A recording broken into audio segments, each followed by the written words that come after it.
how interest is used in by county executive, Honorable Speaker. So this statement, Honorable Speaker, must unearth how and why transactions, especially for allowances for members of staff, because they are junior members of staff, so they do not have the avenue of paying themselves, Honorable Speaker, the money is voided, or the transaction is voided, and it is used for other unintended purposes, Honorable Speaker. I submit. Senator Miraj.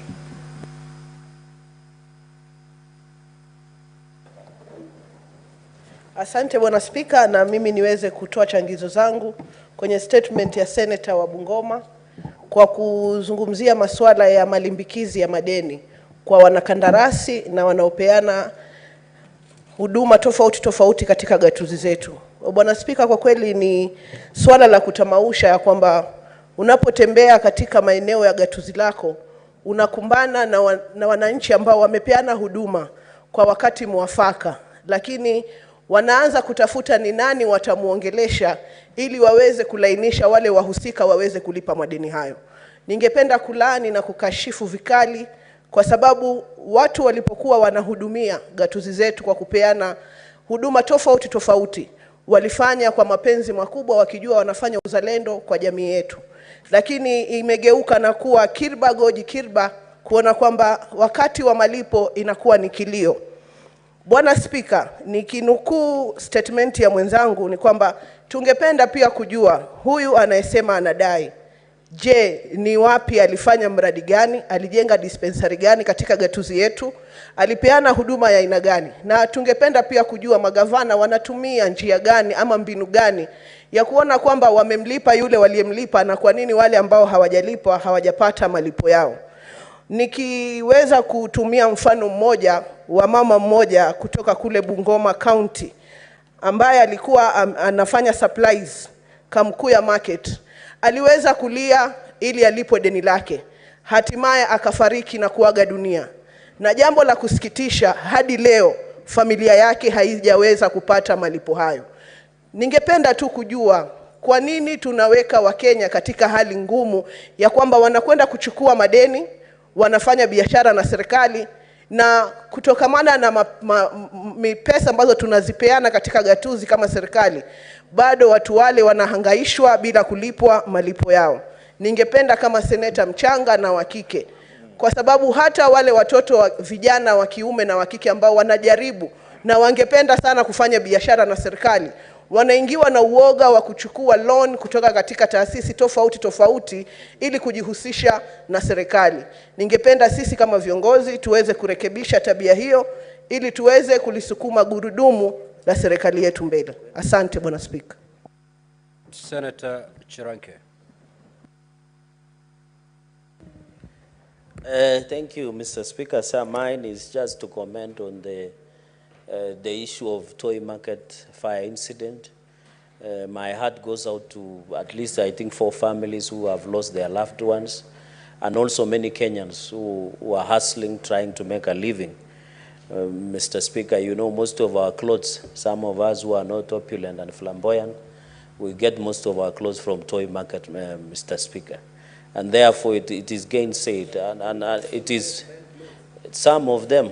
I think the majority leader has been accused of being opulent before, buying a very expensive shoe, so he might not be aware what is being sold in Toy Market, Mr. Speaker. Mr. Speaker, and therefore the essence, we must be, the essence, Mr. Speaker, goes without saying. In the last financial year, 100 million Kenya shillings was allocated. I have gone an extra mile, Mr. Speaker, to check on finance budget of Nairobi County. Mr. Speaker, could it be somebody was burning down Toy Market to ensure the auditor of the Office General, Mr. Speaker, could not audit the 100 million where it went in the issue of Toy Market, Mr. Speaker? Yeah. I think it is very unfortunate, Mr. Speaker. And you could see the governor was running from rain of stones because people do not believe on the action that is being done to address the issues, Mr. Speaker. The fire that has consumed Toy Market has been more fire than we will see in hell that will be used in sulfur, as the book of Revelation has told us, Mr. Speaker. We cannot and we shall not allow. I want to request, Mr. Speaker, that this matter, the national security, and I'm a bit surprised, Mr. Speaker, because the vice chairperson was telling us the national security should take note, and the vice chairperson is Senator Nyamu, who was reading the same statement. But I want to encourage, Mr. Speaker, that the committee should visit toy market and assess, Mr. Speaker. And I saw Senator, our big brother, the next AU chairman, Raila Odinga, donated 1.5 million. I want to encourage Senator Sifuna, we do something, we contribute to complement on Baba Raila what he did, Mr. Speaker. But I want also to discourage him in saying Mbadi has gotten CS. Let us allow the National Assembly to finish adopting the report. Because before saying that you will work to National Treasury, Mr. Speaker.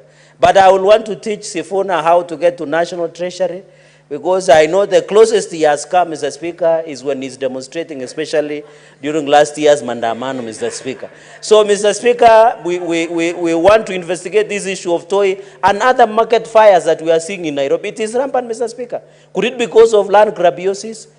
I bet it could be. I thank you, Mr. Speaker, and I support. Senator Abbas.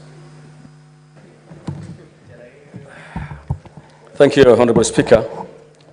I also want to add my voice to those who are talking about Benny Bill in support of Senator for Bungoma. Honorable Speaker, the issue of Benny Bill actually has become a cancer within the counties.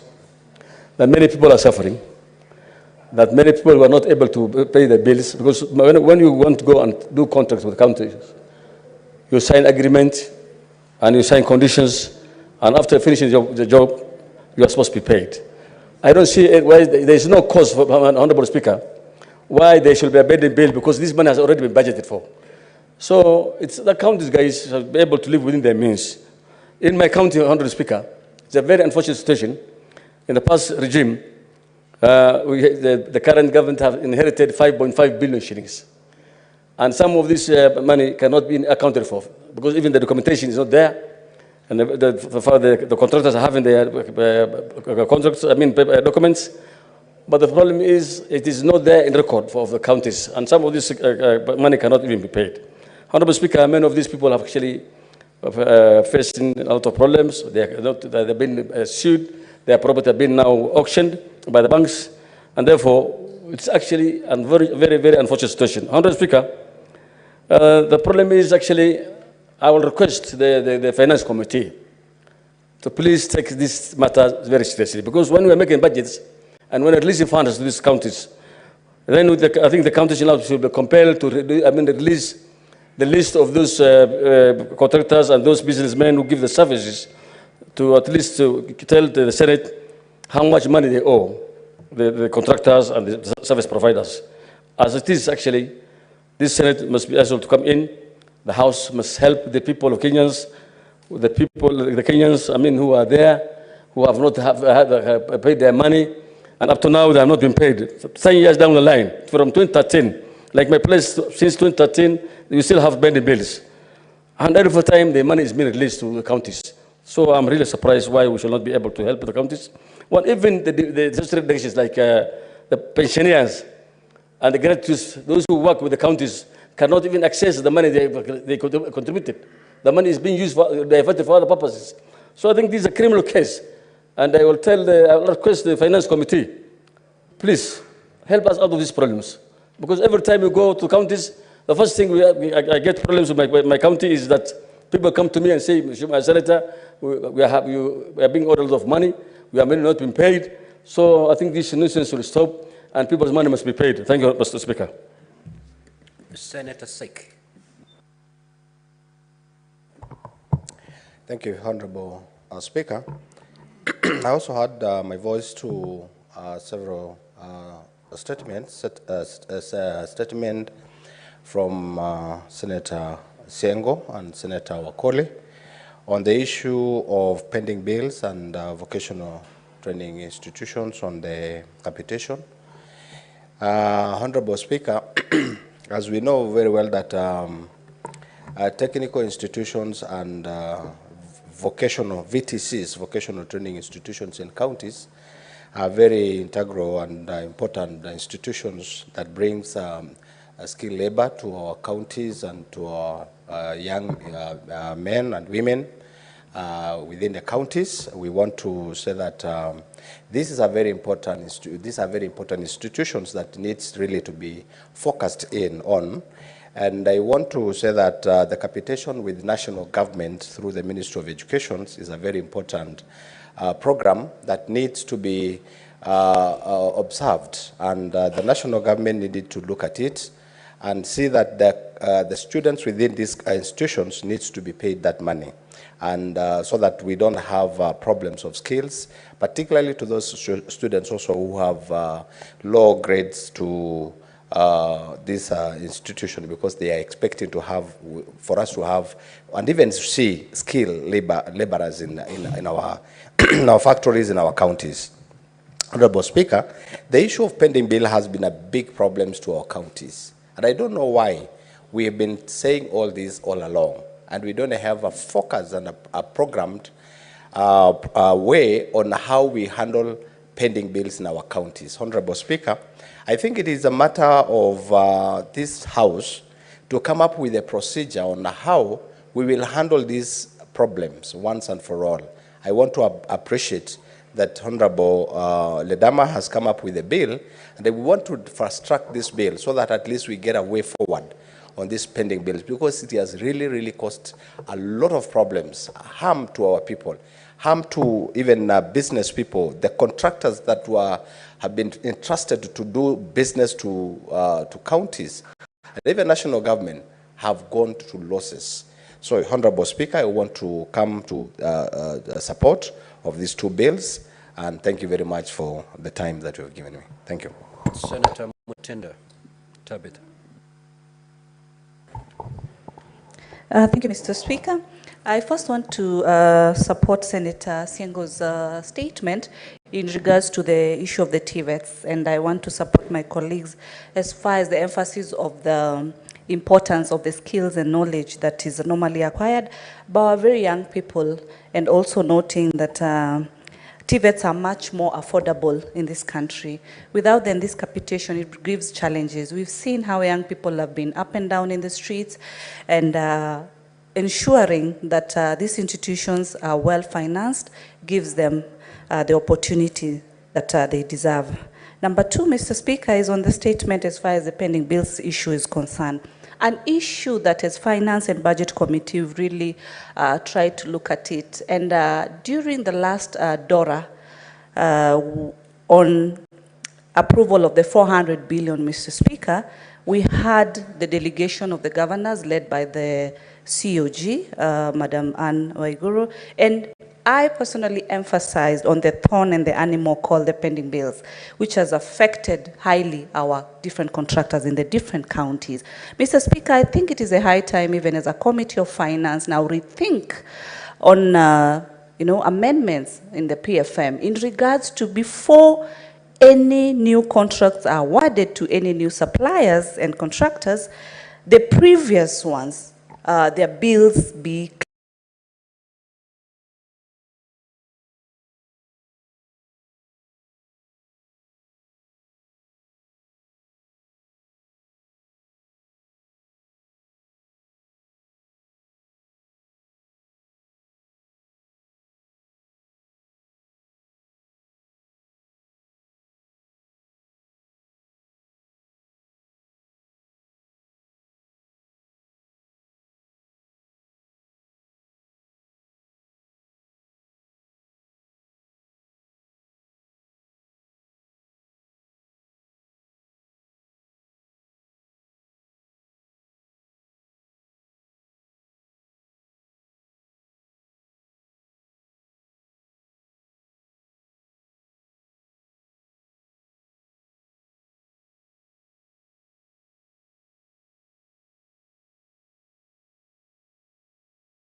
the senators have said, this issue of pending bills runs across all the counties, all the 47 counties. Mr. Speaker, I've heard majority leaders say that for the last 6 years, but like in Machakos, I'm counting more than 10 years of pending bills being carried forward. Actually, I would recommend that the Finance Committee come up with an amendment law that the controller of budget will not release money to the counties when they have pending bills until they clear all the pending bills, because before they give any work, they have money allocated for that work. And where that money goes and then it becomes a pending bill is a mystery to this House. Mr. Speaker, also the capitation fund, not only for TVET, but for even secondary schools and universities, it's delayed so much. And TVET colleges, institutions, train our youths, and they come out of there when they are people who are useful to do something with their lives in this country, and good citizens with a lot of skills to work. And so their capitation should be released like yesterday, even for universities and secondary schools. Thank you, Mr. Speaker. Senator Olekina. Thank you, Mr. Speaker. Mr. Speaker, this afternoon I'm at a loss of words as I write to support the statement by Senator Wakoli. Mr. Speaker, I've been in this Senate for now about 7 years plus. And when I came into this Senate, I was told by those who came before me that the Senate pronounces itself through motions and bills. And I was told that if anybody failed to comply with the resolution of the Senate, that person faces various consequences, which include, 1, censure, number 2, even to the extent of being removed from office. Mr. Speaker, we have censured cabinet secretaries in this House for failing to comply on the Senate resolution. I'm at a loss of word as to why we should continue lamenting on this issue of pending bills. This Senate passed a resolution by delegation. Article 123 of the Constitution is quite clear. It says that the Senate shall vote by delegations.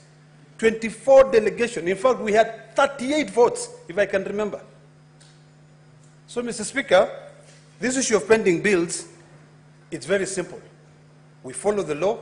If we in this Senate cannot be able to make sure that we stop the funds from going to counties, not talking about amending the laws. Why do we need to amend the laws when the regulations are very clear that pending bills form first charge of account? So it's very simple. Some of us will have to take other extra measures to ensure that they comply, because we are told here that they will only comply if we stop them in court, because the Constitution, if you read Article, I think, 255, it is only the Cabinet Secretary who can be able to stop money from going to counties, but only for a small period of about 90 days. So the only thing we have is now to resort to court, if this Senate is failing, to force the implementation of a resolution of this House, which was quite clear. It said all counties must pay a minimum of 1 billion shillings by the end of the last financial year. So the thing we should do here with the Finance Committee, now that we do not have an implementation committee, is to self-implement. We follow through. We ensure that we check, are they paying, they are not paying. If they are not paying, then we move forward. You know, as far as I'm concerned, you might end up seeing me in court in the next few weeks to compel these counties to be able to respect this Senate. I cannot sit in this Senate if these counties cannot respect. What are we doing here? Majority Leader, can we please move? This is your house. Your motions have got to be respected. We have a bunch of lawyers here, including Chimera, out there. Instead of him taking us to court to try and stop us from getting our oversight funds. Senator Omtata.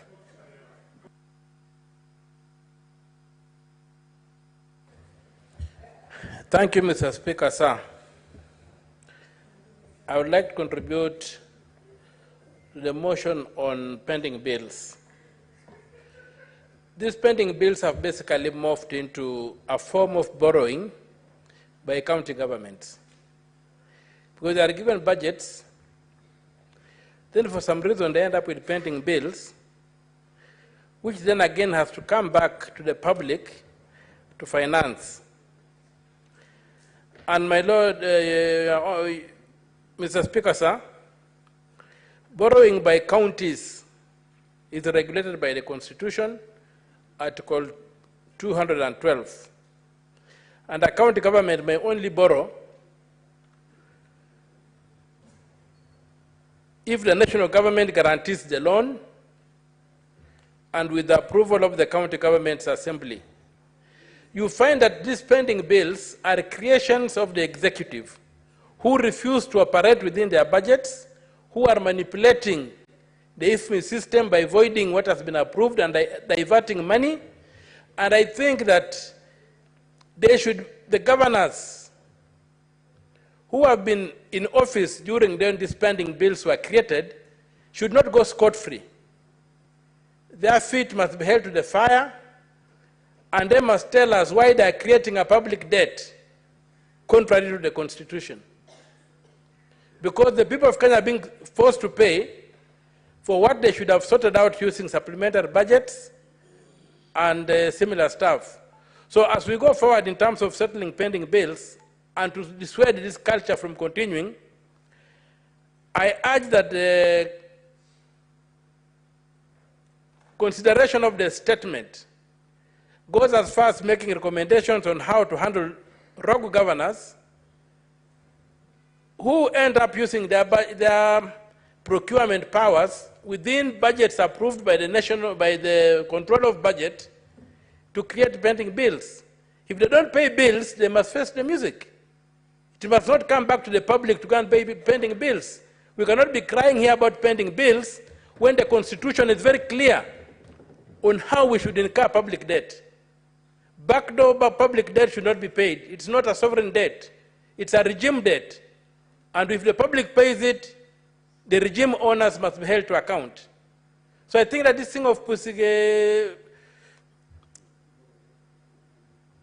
playing around with kid gloves about pending bills will not solve it unless we punish individual governors. Madam Speaker, thank you. When I began to was Mr. Speaker, and I can say to Madam Speaker, thank you for the opportunity. Senator Karen Nyamo. Thank you, Madam Speaker. I want to speak to the issue of pending bills, Madam Speaker.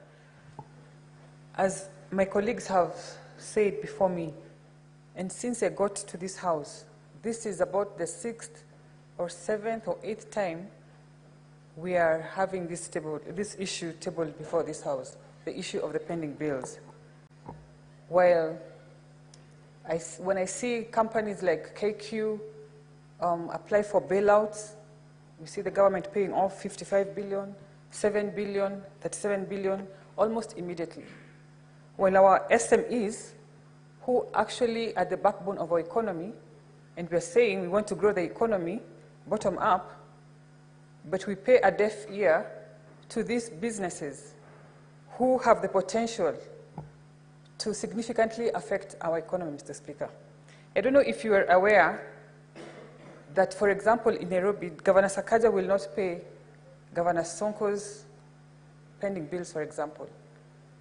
It is out there. It is in public domain. And vice versa. Governor Kidero's pending bills will not be paid. And I wonder, why are we punishing our people for doing business with the county government? We're the ones who should be encouraging this relationship by our young people and giving them hope that the government can be trusted. And the rich people and the big business people take advantage because they're connected. And sometimes you find bids have been floated and only one person, or sometimes not even one person, has been responsive to, has responded to the bid because of the fear that they will not be paid. And that makes the big business people thrive, being the only ones who are doing business with county governments because they are assured of payment, Madam Speaker. I think if we decided to sort this issue of pending bills as a Senate, because it concerns us, it concerns the counties, we can put our foot down and have the pending bills paid as far as the first county government, Madam Speaker, because I don't know if when we're talking about the pending bills, we are aware that there are people, contractors who have never been paid as far as 2013, Madam Speaker. Thank you. Senator David Wakoli Wafula. Asante Mheshimiwa Spika kwa nafasi hii. Kwanza ni kuwapigia pole walioathirika kwa janga la moto katika soko la Toi, na kwamba Mheshimiwa Spika, ni jambo ambalo sisi kama Senate lazima tuangazie magatuzi yetu na jinsi wamejiandaa kukabiliana na janga la moto katika kaunti zetu. Mheshimiwa Spika, ni jambo la kusononesha sana kwa sababu baadhi ya kaunti za Kenya hazina magari ya kuzima moto na vifaa mahususi vinavyoweza kutumika kuzima moto. Hivi kwamba janga linapotokea, yao ni kushika simu, kuuliza moto ulianzia wapi, unafanana namna gani, watu wamejaa ama hawajajaa, barabara inapita ama ipitiki, na huku watu mali yao inachomeka, vifaa vinaharibika na maisha yanaangamia. Sasa ni jambo ambalo kama jumba la Senate tuanze kuangazia mambo ya kujiandaa kwa kaunti zetu kukabiliana na majanga, ili mali ya Wakenya, wanabiashara wa Kenya isije kuharibika. Jambo la pili ni hoja iliyoulizwa na Mheshimiwa Betsiengo kuhusiana na vyuo anuwai, na tunapoangazia miundombinu na jinsi vyuo hivi vinafadhiliwa, Mheshimiwa Spika, ni jambo la kusononesha sana katika kaunti zetu. Juzi tumekuwa na governor wa kaunti ya Bungoma, na baadhi ya accounts zao za benki wanaotia sahihi kwa matumizi ya pesa hawajulikani ni kina nani, walianza kazi hizi vipi, na hii ni ishara kwamba tusipoangaza macho yetu ya jinsi pesa zinavyotumika, baadhi ya vyuo hivi vitatumika kama ng'ombe za kiuchumi ambazo zitaweza kukamuliwa kwa niaba ya Wakenya.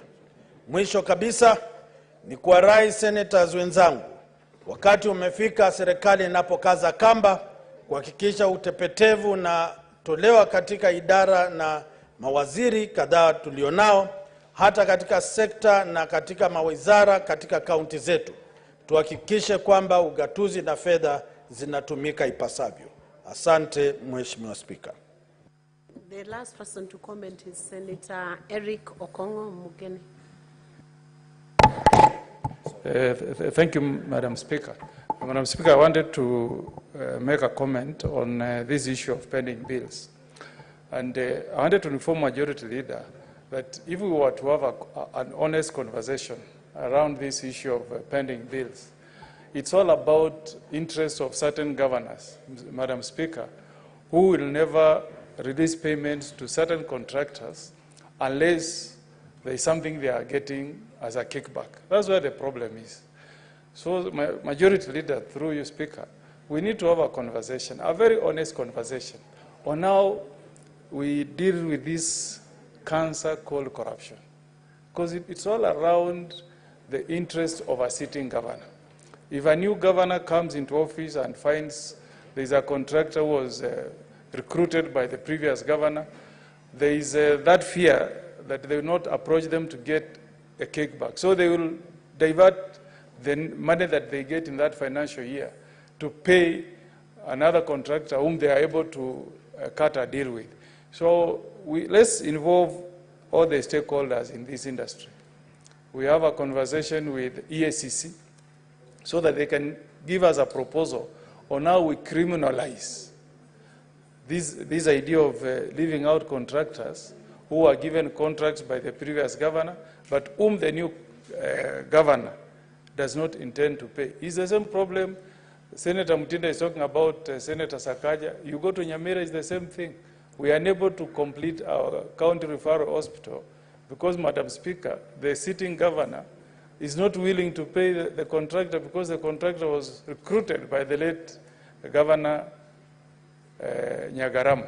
The same thing with Manga Stadium. You see these things in the audit reports year in, year out. So the best thing is let's amend the law, especially ethics and anti-corruption legislation, Mr. Speaker, so that if there is a procurement plan and the work has been done and certificates have been issued, if a governor refuses to pay, we make it a criminal case. Because all we want to confirm, Madam Speaker, is that work was given out, work was done, there is confirmation from professionals that service provider should be paid, and then we release money, Madam Speaker. World all over, the biggest trading partner is normally government. And the government must demonstrate that when you are doing business with the government, you are dealing with a business partner that has integrity, will be able to pay for services and work that has been rendered. Madam Speaker, how can we allow our people who are in business to have their homes auctioned because... Thank you, Senator. Honorable Senators, I have a communication, and I would like to acknowledge the presence in the public gallery this afternoon of visiting teachers and students from Mogoma Secondary School in Bomet County. The delegation comprises 6 teachers and 68 students who are in the Senate for a one-day academic exposition. Honorable Senators, in our usual tradition of receiving and welcoming visitors to Parliament, I extend a warm welcome to them, and on behalf of the Senate and on my own behalf, wish them a fruitful time of learning. Thank you. I would request Majority Leader to just welcome them very briefly. Thank you, Madam Speaker. I want to take this opportunity to welcome these students from Mogoma School, from the neighboring county of Bomet. Senator Sige was here earlier, and I think he must be just somewhere within the precincts of Parliament. I hope they have a full value for the time that they have taken to come and learn one or two things from our operations here in the Senate. Mr. Speaker, I wish them well in their endeavors, work hard in school so that you can be trailblazers and leaders in all the spheres of society, from the political to all aspects that you can imagine of what you want to be in future. I wish these students well. Thank you, Mr. Speaker. Madam Speaker. Thank you, Majority Leader. I will now reorganize the order paper and defer order number 8 and order number 9, and I will request the clerk to call out order number 10. Order number 10, motion, joint report of the Standing Committee on Health of the Senate and the Departmental Committee of Health of the National Assembly on the approval of Dr. Patrick Omwanda Amoth, EBS, for appointment as the Director General for Health. Resumption of debate interrupted on Tuesday, 6th August 2024.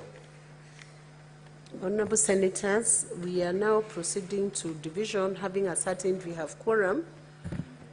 And Honorable Senators, I want to now put the question with respect to the joint reports of the Standing Committee on Health of the Senate and Departmental Committee on Health of the National Assembly on the approval of Dr. Patrick Omwanda Amoth, EBS, for appointment as the Director General for Health. I now put the question that the Senate adopts the joint report of the Standing Committee on Health of the Senate and the Departmental Committee on Health of the National Assembly on the approval of a nominee for the appointment as Director General for Health and laid on the table of the Senate on Thursday, 1st August 2024, and further that pursuant to Section 16.2 of the Health Act, Cap 241, and Section 8.2 of the Public Appointments Parliamentary Approval Act, approves the nomination of Dr. Patrick Omwanda Amoth, EBS, for appointment as the Director General for Health. Will as many as are of that opinion say aye? Aye. Will as many as are of contrary opinion say nay? The ayes have it. Next order. What is your point, Senator?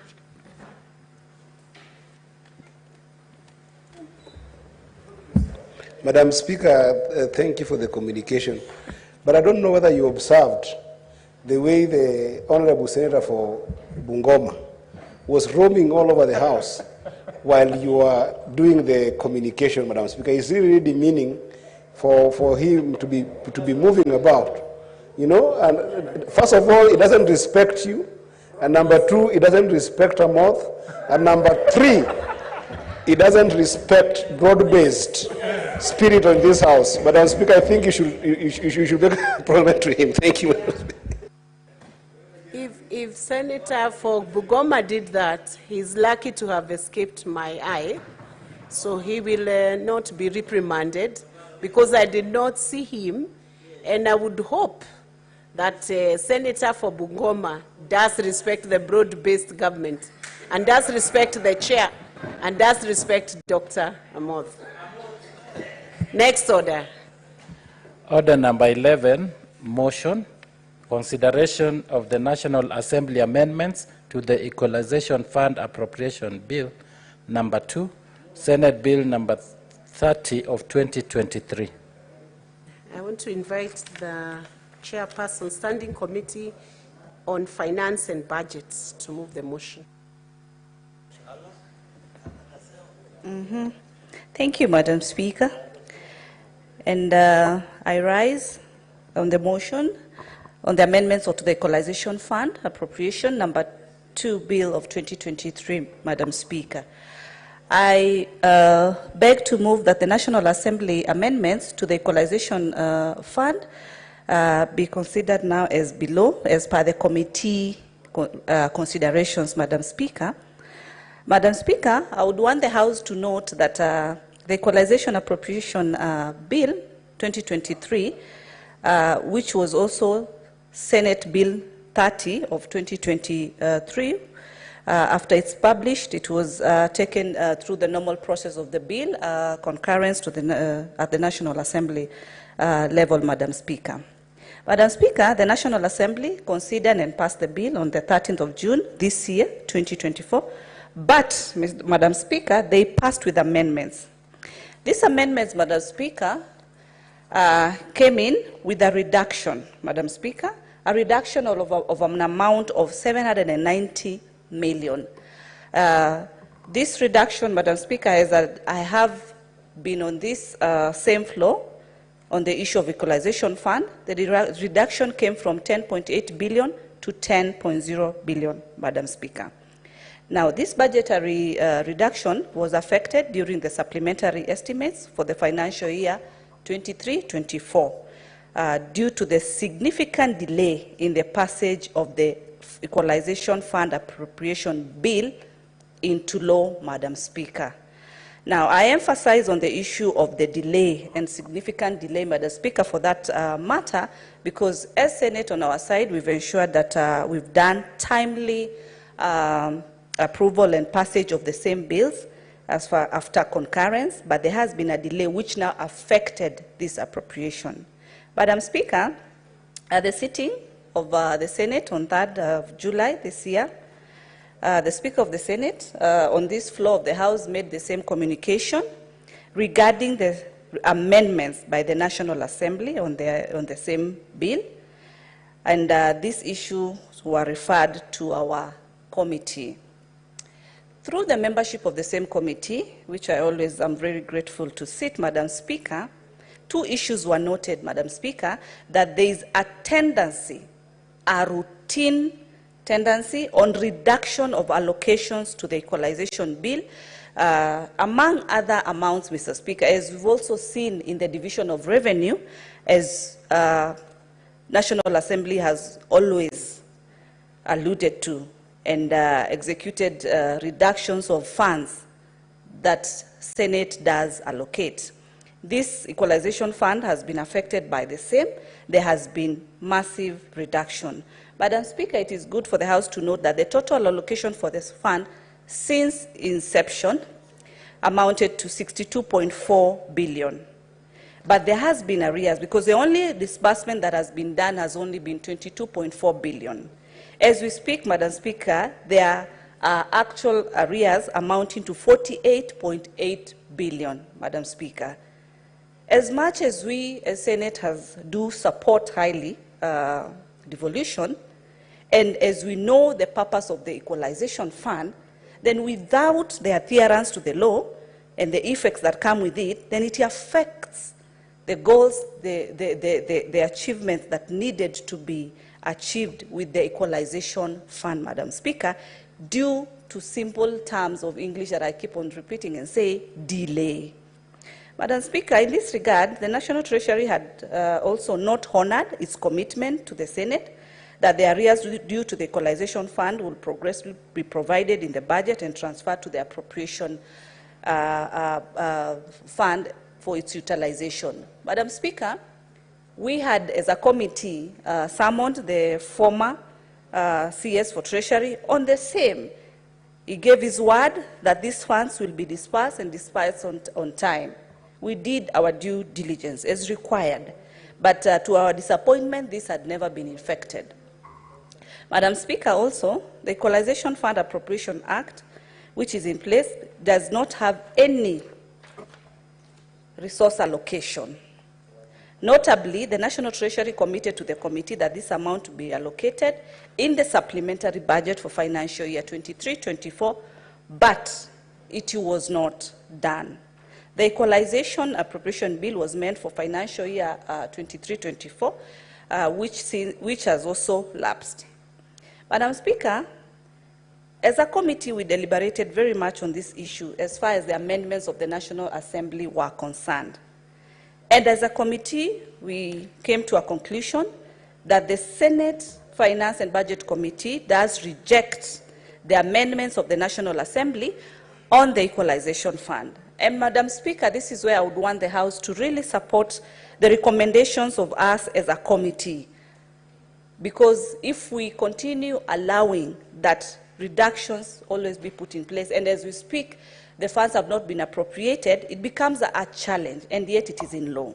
Madam Speaker, allow me to quote Article 219 of the Constitution, which talks about that a county's share of revenue raised by the national government shall be transferred to the county without undue delay and without deduction, except when the transfer has been stopped under Article 225, Madam Speaker. So since this had been approved, all that was needed is appropriation and timely disbursement, but this has not been adhered to. There has been reductions with the amendments by the National Assembly, and our recommendation as a committee was simply to reject those particular amendments. At this point, Madam Speaker, allow me to appreciate the Office of the Speaker, the Clerk, and also the Secretariat that we always work with, and not forgetting the commitment that the members of the Finance Committee have always dedicated and shown, led by our able chair, Ali Roba, our colleague, Senator Eddy, Senator Faki, Senator Boni, Senator Shakila, Senator Onyonka, Senator Joyce Corril, and also Senator Tabitha Keroche, who've been committed and ensured that we execute our roles and mandate. At this time, I call in Senator Boni Halwale to second. Thank you, Madam Speaker.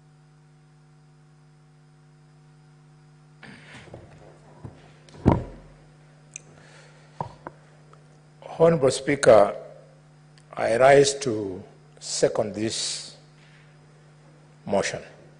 And Mr. Speaker, I want to strongly request colleagues in this House that we must reject the attempt by the National Assembly to reduce the money that was meant for equalization to any other figure. And Mr. Speaker, I'm talking about the letter and spirit of the Constitution of Kenya. In 2005, when delegates carefully drawn from all groups of stakeholders met in Bomas and unanimously agreed that the historical injustice that had been visited upon some of the arid and semi-arid counties where they were deliberately from 1965 marginalized, we agreed as delegates that we needed to right that wrong. And Mr. Speaker, we not only wrote it into the Constitution, but even stated that this is a deliberate move not to fight poverty, but to fight a historical injustice of deliberate marginalization. Mr. Speaker, at that time, 14 beneficial counties were identified. I don't know what happened, Leader of Majority, while I was away for 5 years. How marginalization morphed into the need to use equalization funds to fight poverty. Poverty exists in all our counties, Nairobi included, and the privileged Kiambu included. Privileged because Kiambu has written in the history of this country that they have produced 2 presidents, one for 15 years, another one for 10 years, a total of 25 years. And Mr. Speaker, the old bad mindset, part of the reason why our children are pouring in the streets in the name of Gen Z, is that development has tended to follow where the executive comes from. So, Mr. Speaker, we needed to write this. Honorable Senator, don't confuse the public any further by referring to the chairs, Mr. Speaker. Please correct that. Madam Speaker, my apologies, but you know some of us come from the old school of English, the old school of religion, that defines that when you say he with respect, you mean all the women and all the men. But with due respect, Madam Speaker, I am so guided. Madam Speaker, I am reflecting on this point. You know, when we moved from 14 counties to benefit from this fund to now 34 counties, we missed it by several kilometers. Madam Speaker, if you look today at the counties that benefit from devolution, from equalization fund, you'll be shocked. A green county, the green jewel of Kenya, called Kericho, with due respect to the Senator of Kericho, who is the leader of majority, is one of the counties benefiting. Really? Kericho? The green county? That you allow it to compete for funds for water with the Turkana. Mr. Speaker, the leader of the majority last month made a very emotional speech in this House. Senator Mwinyi Haji Mohamed Faki would like to inform you. Would you be obliged to receive that information? Yes, I would like to be informed by my good You may colleague. proceed. To inform my brother and colleague in the finance committee that Turkana, there is the Turkana and another river that traverses the center of the county of Turkana. So there is no Takwel, yes. So there is no shortage of water in Turkana. Thank you. You may proceed, Senator Boni Halwale. Mr. Speaker, in the good old days of Speaker Kaparo, And I'm not casting in any way any aspersions against you. If in the old days of Ole Kaparo, the center of Mombasa would have been thrown out of the house immediately for that remark that there is too much water in Turkana. Mr. Speaker, this is the same impunity that we saw in South Africa when Steve Biko was lying there dying from hunger. The white leaders who were in parliament that day were saying that Steve Biko was just having a headache and he would be fine. We have to be mindful of the challenges in Turkana.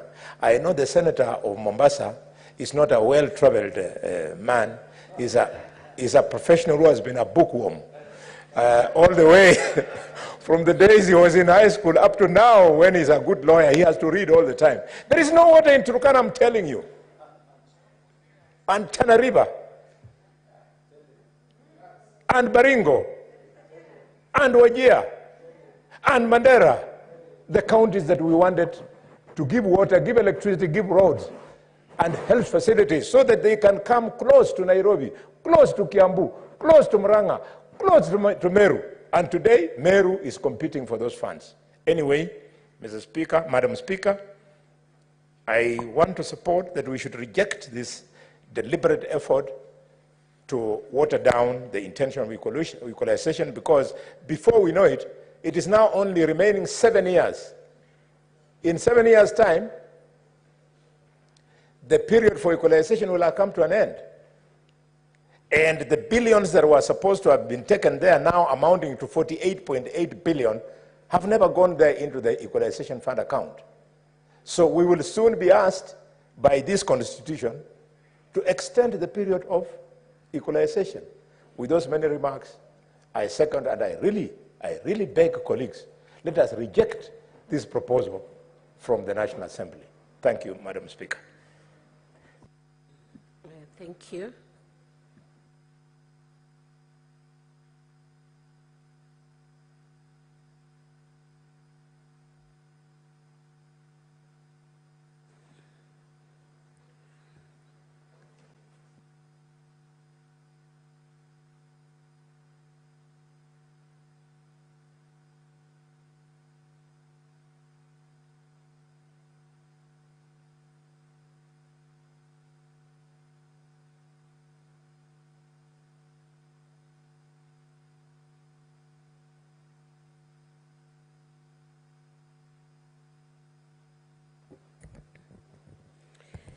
Honourable Senators, I propose the question that the National Assembly amendments to the Equalization Fund Appropriation Number 2 Bill, Senate Bill Number 30 of 2023, be now considered.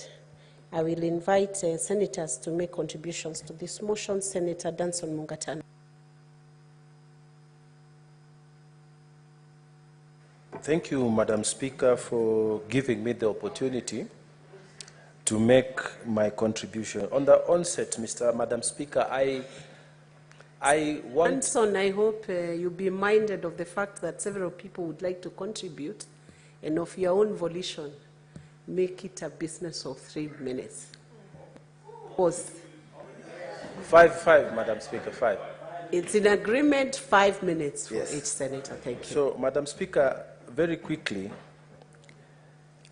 Tana River County, Madam Speaker, is a beneficiary of the Equalization Fund.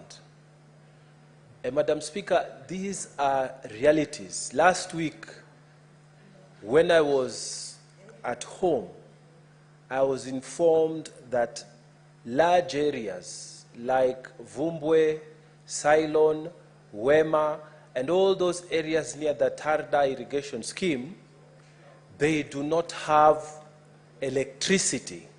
And they had this high hope, Madam Speaker, that they will be able to access electricity because the processes of Equalization Fund, which included sitting down in the ward level, agreed that instead of voting for water, voting for the other things, they would all agree on electricity, because electricity would affect the entire ward. And Madam Speaker, 30 million was allocated for that purpose. And everybody has been wondering, where is the electricity? So, Madam Speaker, it is really very sad to hear today that the National Assembly has voted to remove 790 million from the monies that Senate had passed, 10.7 billion. So, Madam Speaker, for us, it is a reality that what the National Assembly has done, it has voted against the interest of Tana River County. And Madam Speaker, I stand on behalf of the people of Tana River as a delegation that we say that we must reject that reduction. Why? Because we are waiting for the electricity, the 30 million that we voted for this equalization fund. We are waiting in various projects that we had passed, Madam Speaker. I think sometimes the National Assembly does not connect as much as we do with our counties. So, Madam Speaker, sometimes they pass votes, they pass bills, they pass decisions that are anti-people. How can you marginalize the already marginalized? Madam Speaker, when you are cutting money that is supposed to go to the 36 counties where marginalization was orchestrated from the 1965 sessional paper number 10 up to today, Madam Speaker, it is marginalizing the already marginalized. So, Madam Speaker, I will just end it there by saying what the Senate Finance Committee has recommended in this report is what we should all stand. We should stand behind the Senate Finance Committee and reject that reduction of the money to the counties that have been marginalized, because it defeats the whole purpose of the equalization fund. We wanted this equalization fund so that it can help our people. So, Madam Speaker, I am trying to be as brief as I can. I beg to support. Thank you, Madam Speaker. And thank you. Senator Cheruiyot Aaron, Majority Leader. Thank you, Madam Speaker. I'll be very, very brief because I just want to correct one misnomer that has been set by my good friend Senator Boni Halwale, and it's good that I give him history. And the reason I didn't interject him, Mr. Speaker, is because he posed a very important question before contributing, before actually saying the things he said about Kericho County. He asked, what happened?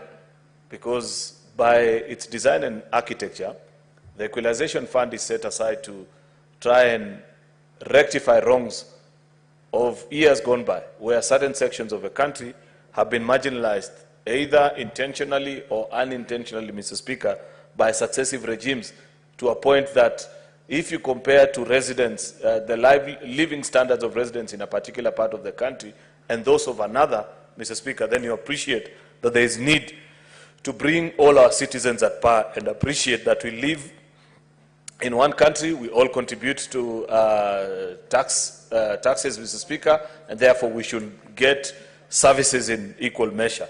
Madam Speaker, you know, before Senator Boni left this House in 2017, the first allocations of equalization fund, and we served with him in Budget and Finance Committee, Madam Speaker, was by counties. And we believed at that particular point, Madam Speaker, the traditional thinking was that there are certain regions, or even counties for that matter, that had long been marginalized. But in their review post the 2019 census, Madam Speaker, the Kenya National Bureau of Statistics, working together with CRA and the Senate, Madam Speaker, reviewed the qualifications of equalization fund not to be on a broader geographical space like a county and region, Madam Speaker, but brought it actually to the ward level, which is the least administrative unit that is known to the Kenyan Constitution, Madam Speaker. Therefore, it is not right to think just in terms of a particular county or even a constituency. If you see a particular county listed, Madam Speaker, it is because there are 1, 2, 3, or even 4 sometimes wards in that particular part of the country, Madam Speaker, that if he was to visit today, and I'd wish to challenge Senator Boni as he drives home this weekend, to, instead of taking the Londiani route, which he's fond of taking, Madam Speaker, to drive all the way through Kericho town and visit the lower parts of Kericho, the sugar cane growing regions, Madam Speaker, then he will appreciate why Soin and Soliat Ward, for example, qualify, Madam Speaker, to be part of the locations or wards, Madam Speaker, that benefit from equalization fund. And he will appreciate, Madam Speaker, that indeed those regions are needy, Madam Speaker, and they are there by right. That was brilliant work that was done by the Budget and Finance Committee of the Senate, together with CRA and Kenya National Bureau of Statistics, where they mapped out the poverty levels in the various parts of the country, Madam Speaker, to ensure that even governors on their own, if it was left to Governor Fernandez Baraza on his own, Senator Boni Halwale, to distribute these resources, chances are he may just do what we politicians do many times, which is distribute resources depending on political whims of the day. But we did a good job as a Senate to map out the specific wards. If you check the allocations to Kakamega County, it is specific wards where these funds have to go to, Madam Speaker. And as the County Assembly of Kakamega does their annual budget, Madam Speaker, they include these funds. And therefore, I think to that level, as a Senate, we did a good job, and we can actually improve on it, Madam Speaker, and go as far as naming the specific location, because you're already at ward level, which is quite impressive. We have traveled an important journey.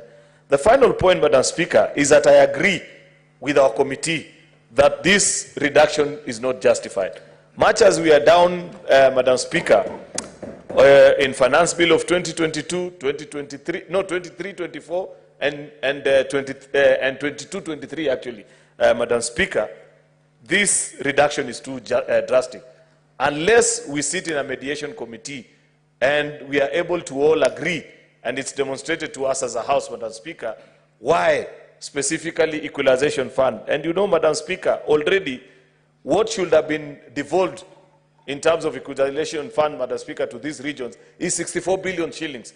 But what has only gone so far is a paltry 13 billion Kenya shillings, Madam Speaker. Therefore, we still, first of all, even without the reduction, are short by 48 billion.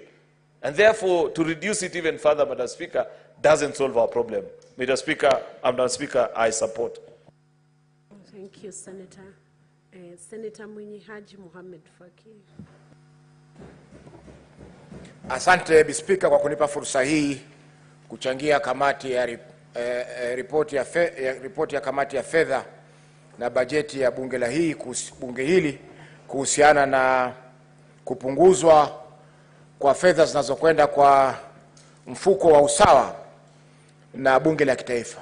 Mheshimiwa Spika, kifungu cha 204 cha katiba yetu kinasema kwamba kutakuwa na mfuko wa usawa, yani equalization fund, ambapo kutalipwa kila mwaka 0.5% ya fedha ambazo zimekusanywa na serikali kama mapato ya mwaka uliopita. Mheshimiwa Spika, fedha ama account ambazo zinatumika sasa ni za mwaka 2020 2021. What is your point of order?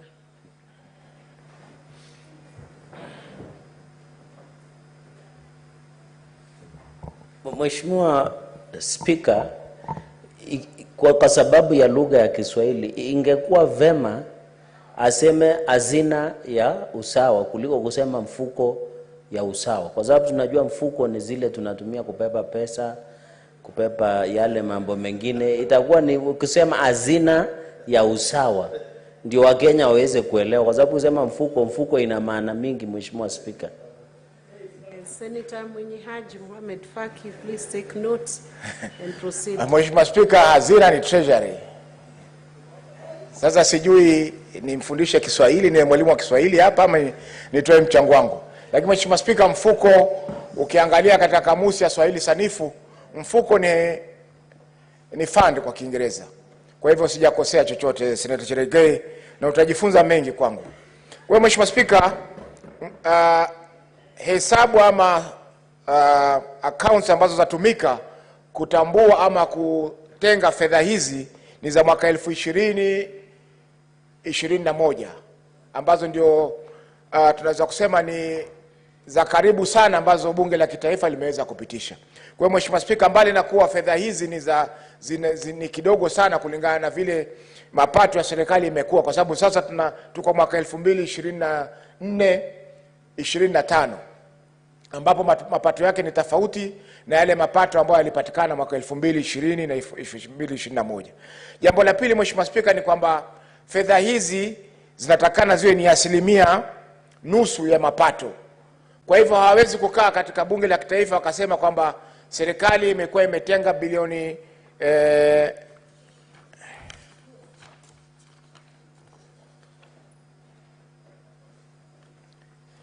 ilikuwa imetenga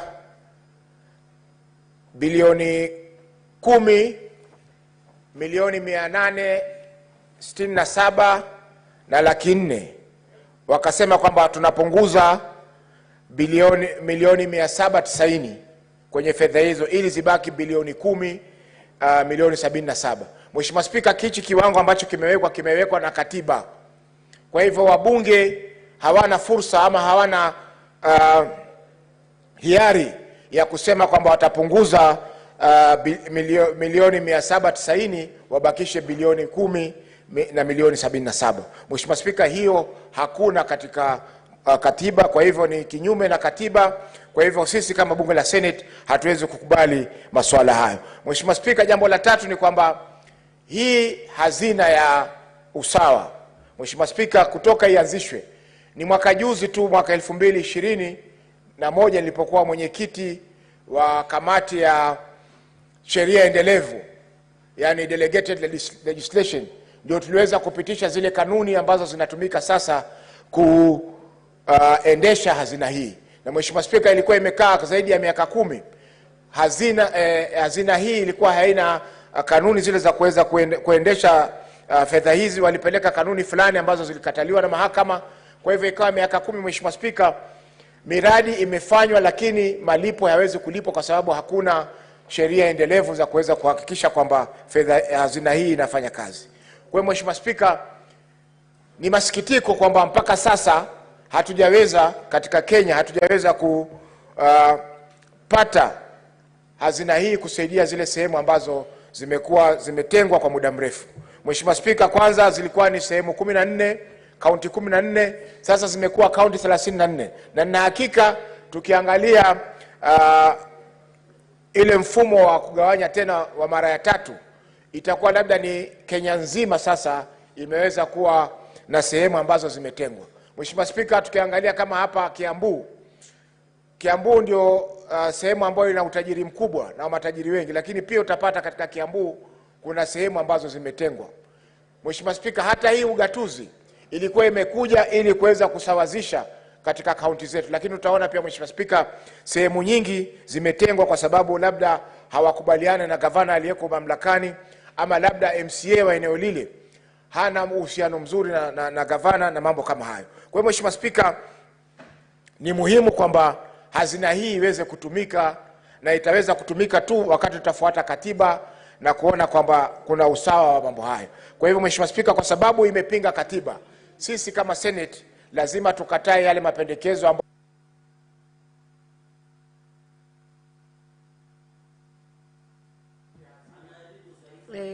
Senator Mohamed Mwinyi Haji, sorry.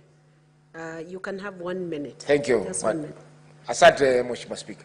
Kwa Mheshimiwa Spika, tunasema kwamba lazima sisi kama Senate tusimame kidete, kwa sababu mfuko huu ama hazina hii ilitarajiwa kwamba itasaidia kuleta usawa katika nchi yetu, lakini kwa sasa bado Mheshimiwa Spika, tunaona zile sehemu ambazo zinatakana kusaidika hazisaidiki, na fedha zinakaa bilioni karibu 48 hazijatumika Mheshimiwa Spika. Kwa hivyo tumeona kwamba kumekuwa na utepetevu kwa upande wa serikali, na hii ni kinyume na katiba. Kwa hivyo lazima tupinge Mheshimiwa Spika. Asante kwa kunipa fursa hii Bi Spika. Senator Cherarike Samson Kiproti.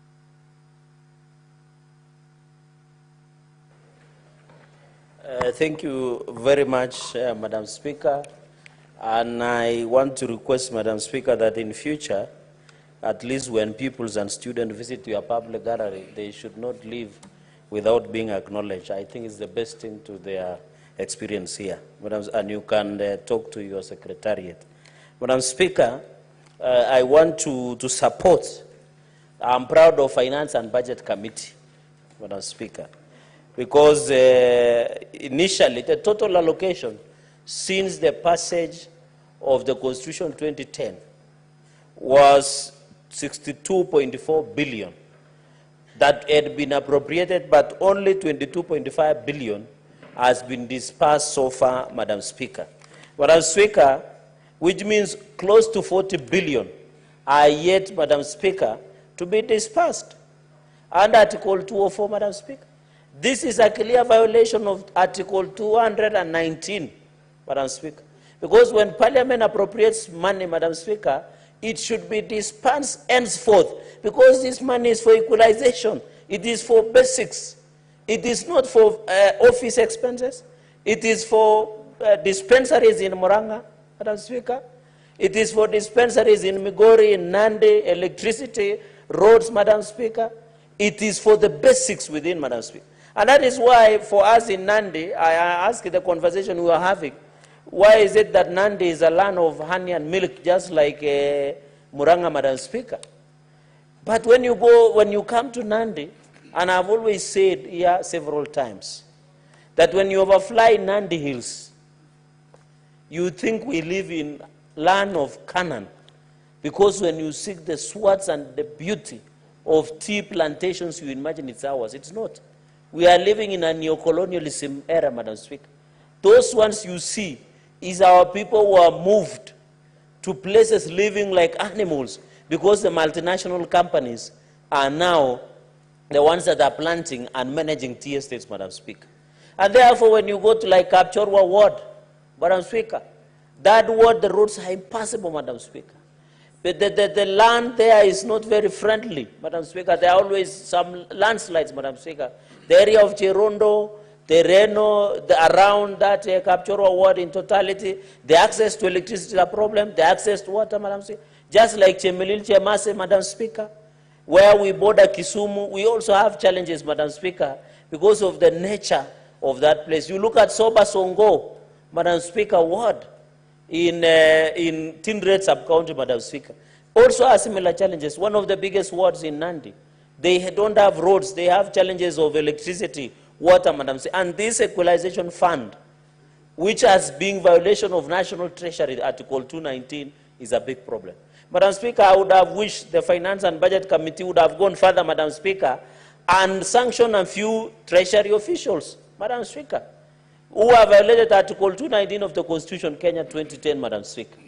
And I hope with the possible approval of the CS nominee, CPA John Badi, Madam Speaker, we shall not see such incidences where violation, and I'm happy the county mate and the village mate, Senator Moses Kajwang, is in the House, should take this message, Madam Speaker, to the CS nominee of Treasury, John Badi, that violation of Article 219 should not be tolerated, Madam Speaker. When Parliament has approved it, Madam Speaker. And I'm happy for the first time the Senate has rejected the amendments from the National Assembly. National Assembly has made a habit of overlooking even basic things that are obvious. This was a violation of the Constitution, Madam Speaker. And the National Assembly should have been the ones forcing National Treasury to release equalization. Madam Speaker, who is the beneficiary? If the National Assembly fights Senate, who benefits? This money we fight from morning to evening belongs to the ordinary wananchi, the Wanjikus, the Onyangos, the Kiprotej, the currents of this world, Madam Speaker. So when you say you reject amendments from the Senate, are you fighting the Senate, the senators, or the people, Madam Speaker? With those very many remarks, I support the rejection of this, of the National Assembly amendment. I thank you, Madam Speaker. Senator Chiraligi, just for your information, 3 schools have visited Senate today. Bungoma Secondary School in Bomet County, it has been acknowledged. Starehe Boys Center and School has also been acknowledged. And Friends School, Kaveye Girls in Vihiga County, also acknowledged, but they came in different tranches. Maybe that's why you saw some walking in and walking out. But the Secretariat desk is alert to make sure they acknowledge every school. Senator Okech Edi Gisha. Finally. Madam Speaker, thank you for giving me this chance to also pass a few comments on this particular bill and report from the committee that I am humbly part of. Madam Speaker, this bill proposal by the National Assembly should be rejected in totality. And I hope that, Madam Speaker, this House will be bolder to even reject any other proposition to be able to deny counties money. For instance, I've seen in the supplementary consolidation, fiscal consolidation proposal from the National Assembly that the monies for the counties from DORA should be reduced from 400 billion to 380 billion. Madam Speaker, that must also be rejected. And there's a reason to this, Madam Speaker.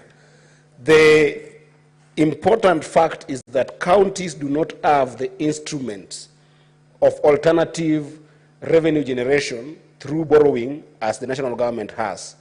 And therefore, if we keep on denying counties monies that belong to them, Madam Speaker, is detrimental to the financial health of counties. More importantly, Madam Speaker, this particular equalization fund appropriation bill, Madam Speaker, there is a part that Kenyans must understand. I think that a few senators have confused a few facts here and there. And I wanted to clarify them, Madam Speaker, that under Article 204 of the Constitution, there is established the equalization fund into which 1.5% of all the revenue collected by the national government each year, calculated on the basis of the most recently audited accounts of revenue, shall be put into that money, into that fund, Madam Speaker. I think that a few senators have gotten it wrong. The 62.4 billion is what the counties are entitled to, entitled for using that formula. It is not the money that the National Treasury has allocated for the equalization fund. This is what the counties are entitled to, Madam Speaker. In terms of allocation, the National Treasury has allocated 22.5 billion. That means that we have got about 39.9 billion as a deficit in terms of allocation. This is important, Madam Speaker, because in terms of actual disbursement, the National Treasury since inception has only disbursed 13.6 billion. And that means that this particular fund, which as Senator Boni had indicated has got a sunset clause, has only received 13.6 billion, leaving about a debt to this fund by the National Treasury of 48.8 billion. Why is this serious, Madam Speaker? This is serious because the National Treasury has consistently committed to actually finance that 48.8 billion. I've been in the Finance and Budget Committee, and any time the CS for Finance has showed up in that committee, they have actually committed. Madam Speaker, we have got the Equalization Fund Appropriation Act of 2023 in place that covers 2021, 2022, and we have also 2022, 2023 in place. And notably, Madam Speaker, the National Treasury did commit to our committees that they will pay for this money, but they haven't. Migori County is denied this money when you go to Miuru Bay and Miuru Ward, when you go to North Kanyamkago Ward, Madam Speaker, when you go to Komosoko Nyamosense in Kuria, Madam Speaker. These are just examples of wards that qualify for these funds in Migori County. And Madam Speaker, I hope that one day the Senate will come to say, these places, the economic potential between Miuru Bay and Migori County, in Luanda Konyango and Migori Town, between North Kanyamkago and Migori Town, Komosoko Nyamosense and Migori Town, Getonganya in Kuria and Migori Town, Madam Speaker, is so... Time up, Senator. Just half a minute. Yeah, just half a minute, Madam Speaker.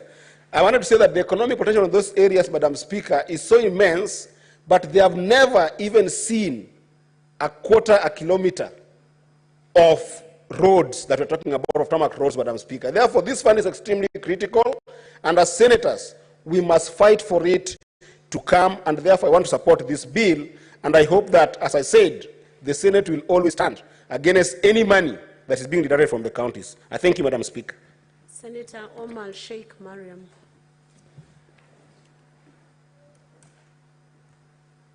Thank you, Madam Speaker, for giving me this opportunity. Madam Speaker, I stand here to support the motion, the report from Finance Committee on Equalization Fund. Mr. Speaker, when we intend to reduce the Equalization Fund, you have to justify. We have to know the reason of the Equalization Fund. Madam Speaker, Equalization Fund is established Article 204, which says 0.5% of the revenue collected annually is specifically allocated to marginalized area. That is 14 counties. Madam Speaker, and its function is for development of water, road, electricity, and health sector, health facility. Madam Speaker, when you touch that fund, you must have a justification. Does it mean there is electricity in these counties? Does it mean there is road, tarmac road in these 14 counties? Does it mean health sector is perfect? Madam Speaker, as currently with CBC, which kids are normally given an homework, go and download, go and do this, go and print this. Without electricity, we cannot do that. And in part of these 14 counties, which is among Mandera County, there's no electricity.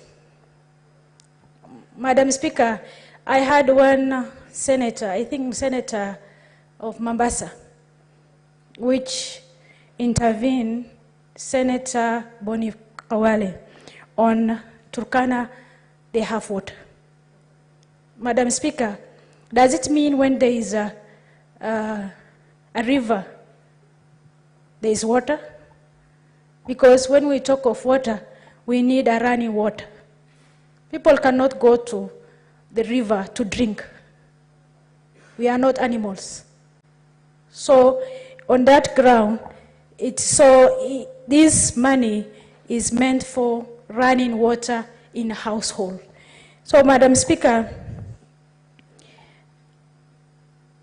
electricity is the life of the livelihood of human being. In our area, it is hot. We need our cold drinks. And most of our women do business with this electricity to do business with these cold drinks. And if there is no water, if there is no electricity, they cannot. So that means if there is electricity in each county of these 14 counties, there's job creation, the economic increments, growth.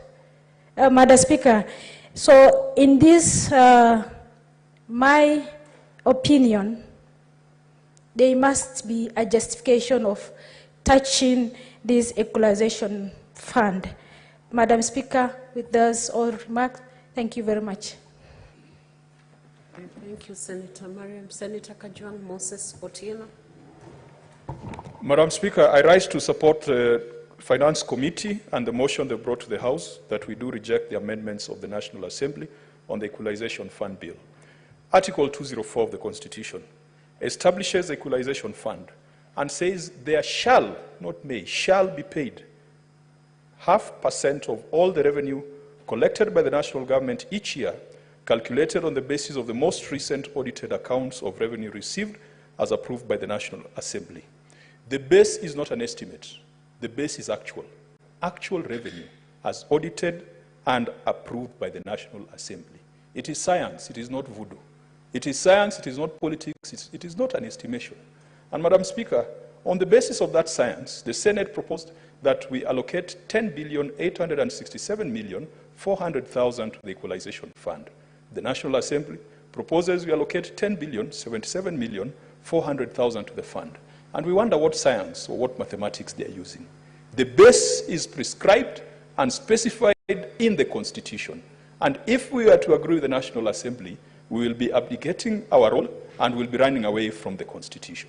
Madam Speaker, I cannot support that proposal by the National Assembly because Homa Bay County was meant to get 138 million.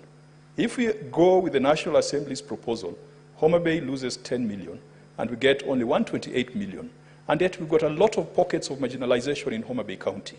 The islands of Ringiti, Remba, Takawiri, Mfangano, Rusinga, all these are places that have been forgotten over the years. This money must go to Homa Bay in full as approved by the Senate. Madam Speaker, we must, as a House, revisit the regulations for under the Equalization Fund. In the last Parliament, this House passed the regulations under very acrimonious circumstances. Senator Faki was then the chair of the Delegated Legislation Committee. The National Treasury promised that they would bring back those regulations to this House for them to be corrected, because the regulations place the responsibility of identifying and making decisions on projects under the Equalization Fund to county commissioners, to members of National Assembly, and likely excluded even county governments. Madam Speaker, those regulations must be looked at. We must revisit the marginalization policy. Of course, under the marginalization policy, we came up with some English called pockets of marginalization. And so you could even go to the president's home area and claim that there is a location or a sublocation or a ward that is a pocket of marginalization. In the eyes of the public and the eyes of the nation, this marginalization fund ideally ought to have gone to those places that have suffered historical injustices. But today, this fund is going to the backyard of presidents, current and past, and Madam Speaker, that is as a result of a flawed marginalization policy that this House approved. The Equalization Fund is not there forever. Under Article 204(1)(b) or 1(6), the Equalization Fund has a sunset of 20 years. In the last 10 years, or in the last 10 or 11 years, Madam Speaker, the arrears to the Equalization Fund is 39.9 billion. When will we ever be able to achieve the objectives of this fund as specified by the drafters of our Constitution? Madam Speaker, I reject the National Assembly's proposal and also want to add this. Funds that have already been sent to the grassroots should never be allowed to come back to the center. I take the view, even on the CDF, Madam Speaker, even though we do not like the manner in which the CDF is organized and sometimes administered, the Senate should never, on any day, say that those billions that have already been ring-fenced for grassroots development should come back to the center. If we have issues with CDF, and of course we do have issues with CDF, we should look at the structure, the governance, and the management, and we should remove politicians from it. But it wouldn't be proper for this Senate, which stands for devolved governments, to oppose any funds that have already found their way to the grassroots. Because when they remain in Nairobi, they will be stolen and they'll be used for helicopter rides and they'll be used for Harambes, fundraisers that do not add value to the GDP of this country. Madam Speaker, we must allocate money to the Equalization Fund as per Article 204 of the Constitution. We must ring-fence and protect and safeguard all funds that have gone to the grassroots, including what we call the CDF. We can rename it, we can change the management structure, but we should never ever say that that money should come back to the center. Madam Speaker, I support the report of the committee to reject the amendments of the National Assembly. Thank you, Senator. Senator Tobiko Paris. Thank you, Madam Speaker. Madam Speaker, I arise to support the report by the Senate Committee of Finance, Madam Speaker, on the proposed amendments by the National Assembly, Madam Speaker. Madam Speaker, I am actually dismayed that the proposed amendments by the National Assembly went through the National Assembly, Madam Speaker, with members of the National Assembly from those affected counties seated and not objecting to this kind of proposal, Madam Speaker.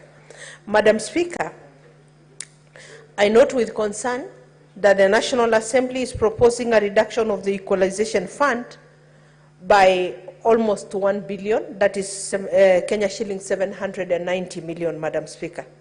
Madam Speaker, there is no justification for such a reduction, Madam Speaker.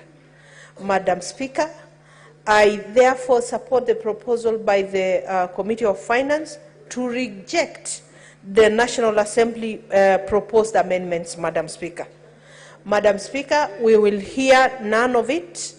We will not support any of such a move, Madam Speaker, of money that was meant for marginalized areas of our country, Madam Speaker, in the words of Senator Kajwang, to come back to the center, Madam Speaker. Madam Speaker, this money was meant for roads. This money was meant for electricity connectivity.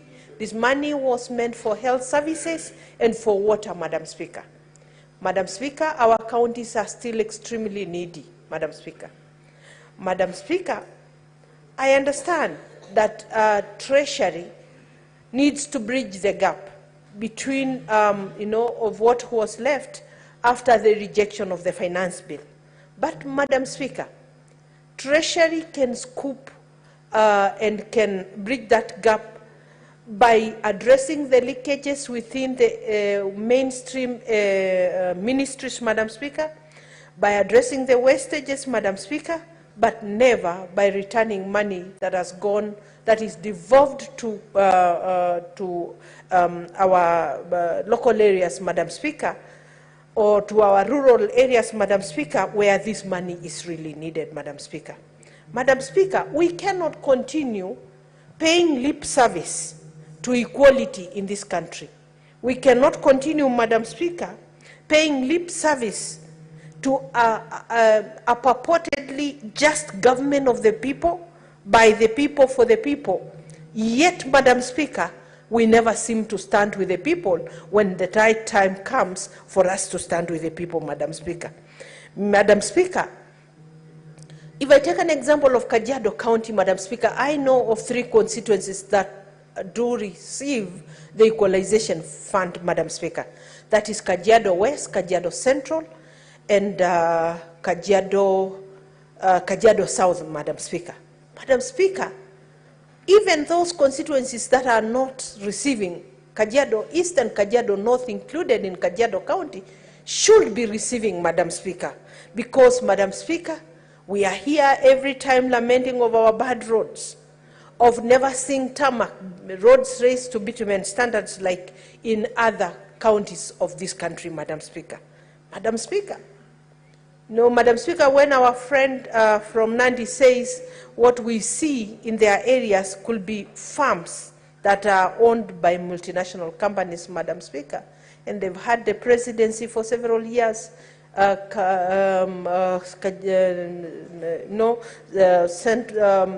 county or the counties in central Kenya have had the presidency for several years, Madam Speaker. Then if they've not been able to address such things as the multinational companies and address historical injustices, Madam Speaker, the little that the Constitution has given our counties, we cannot agree for it to be returned to the national government, Madam Speaker, and to Treasury, Madam Speaker. Madam Speaker, Treasury is yet to honor its commitment to increase the equalization fund from what has so far been disbursed of around 22.5 billion. What they should have disbursed by now is around 62 billion, 62.4, Madam Speaker. And so there is a whole almost 40 billion yet to be disbursed, Madam Speaker. So we cannot go for the little that has already been disbursed, Madam Speaker. It should be added, Madam Speaker, and let the National Assembly be on notice that even if time up, Senator Paris. Finish the sentence and then... Okay, Madam Speaker, move thank to you the very next. much, Senator Karen Nyamu. Madam Speaker, I was just saying the National Assembly should be on notice that even if they return the division of revenue back to this House, Madam Speaker, we will not support any reduction of funds to the counties, Madam Speaker. Madam Speaker, I support. Thank you very much. Senator Koit Andrew Mutata.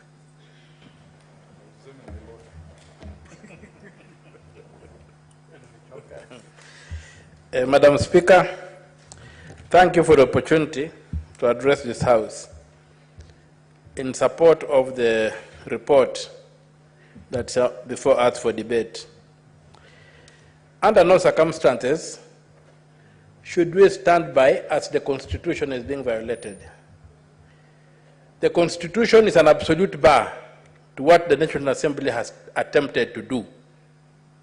These figures are not based on the budget of 2024, which was rejected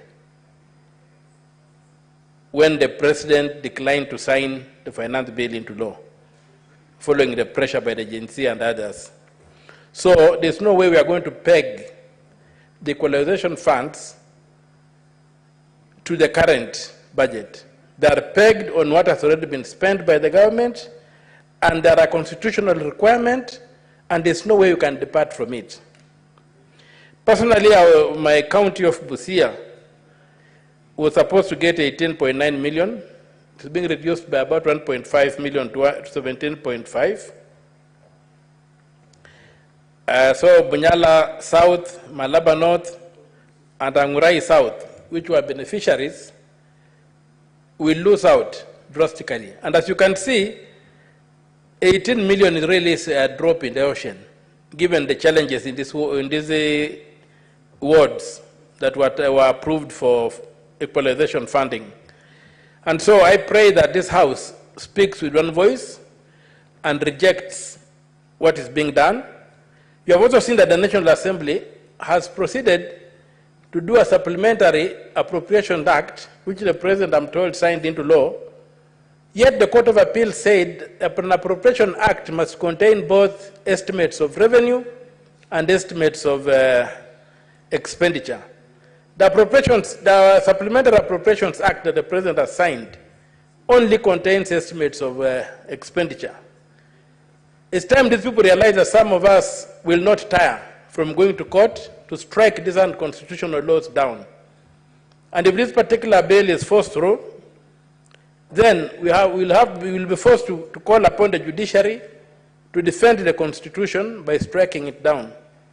So, Madam Speaker, I think this House must speak with a very clear and loud voice that it's a House that respects the rule of law, it's a House that respects the Constitution of Kenya, and it's a House that defends the Constitution of Kenya. If the National Assembly thinks it's a law unto itself, that thought must end with this bill. And I support the position that the bill be rejected and the Constitution be upheld over everything else, not even the figures of whatever amounts of money.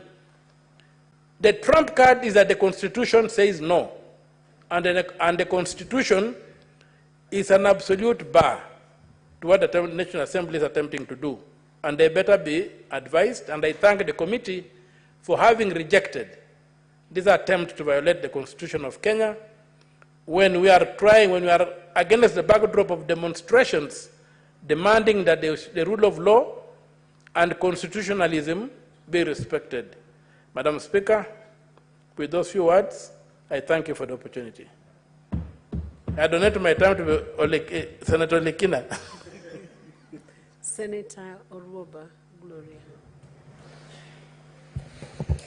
Thank you, Madam Speaker, for this opportunity to add my voice onto this report by the Finance Committee. Madam Speaker, I hate to be the devil's advocate, but I know my colleagues are expecting me to sing to the chorus of the Senate. But Madam Speaker, especially after what has happened and with the revelations and the outcry of Gen Z, Madam Speaker, it is time that we start telling each other the truth. So today I want to stand here to speak the truth to my colleagues and to speak the truth, not because I'm in the Senate and there's a battle between the National Assembly and the Senate, but because the truth of the matter is that after many years of devolution, we have to ask a question of how are we accounting for the funds that we keep on fighting for to send to the County Assembly, Madam Speaker. Madam Speaker, if you look at the rejection that is being faced of the proposal from the National Assembly, Madam Speaker, we are talking about a reduction from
that the National Assembly has reduced those funds,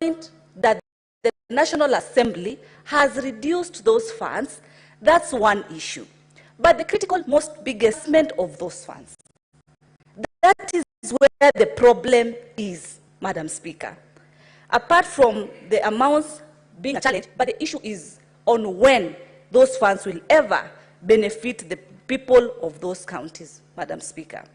Madam Speaker, Article 204 says that there is an established equalization fund into which shall be paid 1.5% of all the revenue.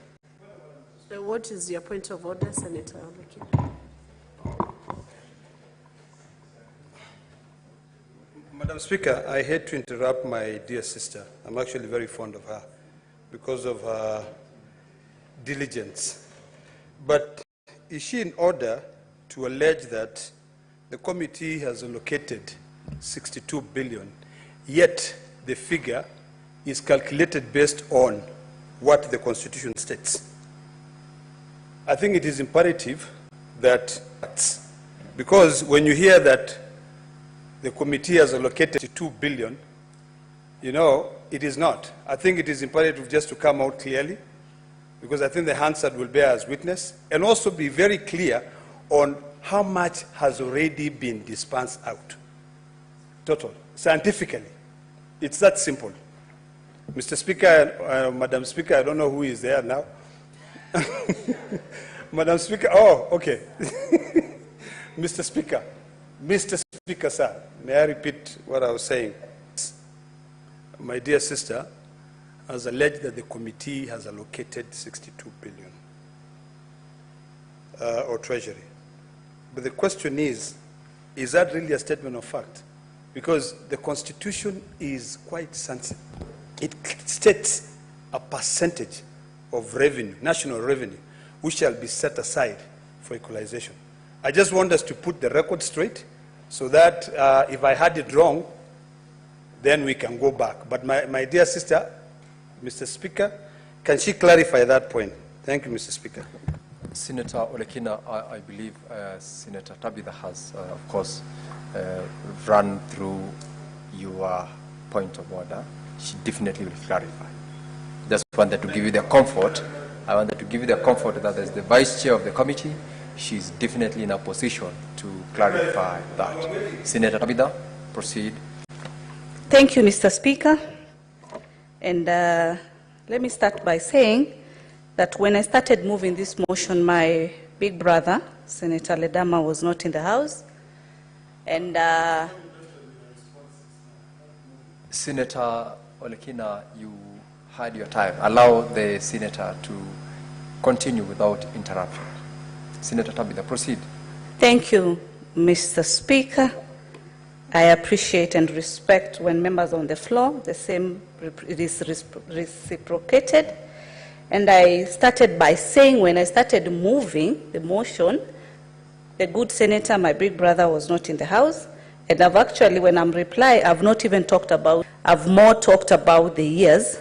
But just to mention, let me read it for him, that the total allocation to the fund since inception is Kenya shillings 22.5 billion, against a total entitlement of 62.4 billion. Thus, there are arrears to 39.9 billion. However, the actual disbursement to the fund to date is Kenya shillings 13.6 billion. As such, it can be argued that the actual arrears to the fund is 48.8 billion. Mr. Speaker, I know my brother is always very keen, which I appreciate, and I like it because he really is also very passionate on matters of finance, as I am always, and I'm happy because now we are on the same page. Mr. Speaker, as I continue, I was on Article 204 of the Constitution, telling the House that the issue of equalization fund is not just a new issue to the Finance Committee. And our issue, as I've clearly emphasized, is on the issue of delayed disbursement of the same funds. Article 204 of the Equalization fund, which talks about equalization fund, says that 0.5% of all the revenue collected by the national government each year, calculated on the basis of the most recent audited reports of revenue received and approved by the National Assembly, is what shall be allocated as equalization fund. Mr. Speaker, the other animal that we have, as Senator Kajwang had also pointed it out, as I've always emphasized, is on the issue of delayed approval of the last audited reports by the National Assembly. This has been a thorn, because if these audited reports are as up to date currently, our revenues definitely would be much higher. But we are using last financial year approved as at 2019-2020, Mr. Speaker, 4 years down the line, which then will not be able to maximize on the percentages that have been constitutionally allocated, Mr. Speaker. So our concern as a House, our concern as supporters of the devolution is on this delayed disbursement. But since now we've moved to broad-based government, and I'm happy because our colleague, Honorable John Bundy, will be taking the seat very soon. I've seen that he's also gotten his approval at the National Assembly today. We look forward to some of these thorny issues that we had pointed out, these delays of disbursement, and especially more specific to this issue of the equalization fund. Right now, they'll be taken care. They'll be taken care, and we'll be able to ensure that the funds will be able to achieve what they were set to achieve. What is important to note that within the duration of the 20 years, as long as the funds have been dispersed, they'll have to complete the projects that have been approved by the subcommittees of the equalization fund within the village levels, Madam Speaker.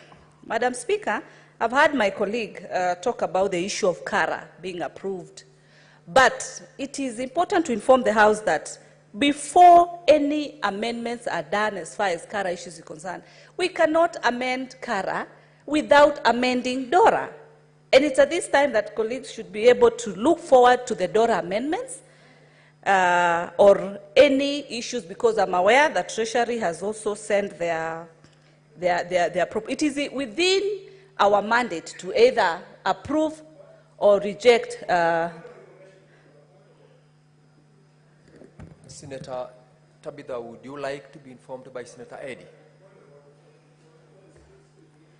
You know, they are distracting me. They are saying point of order. Senator They're saying point Tabitha, of order. I don't know which one is. Would you like to be informed by Senator Eddy? Thank you, Mr. Speaker. I would not like to be informed. Thank you. Thank you. Proceed.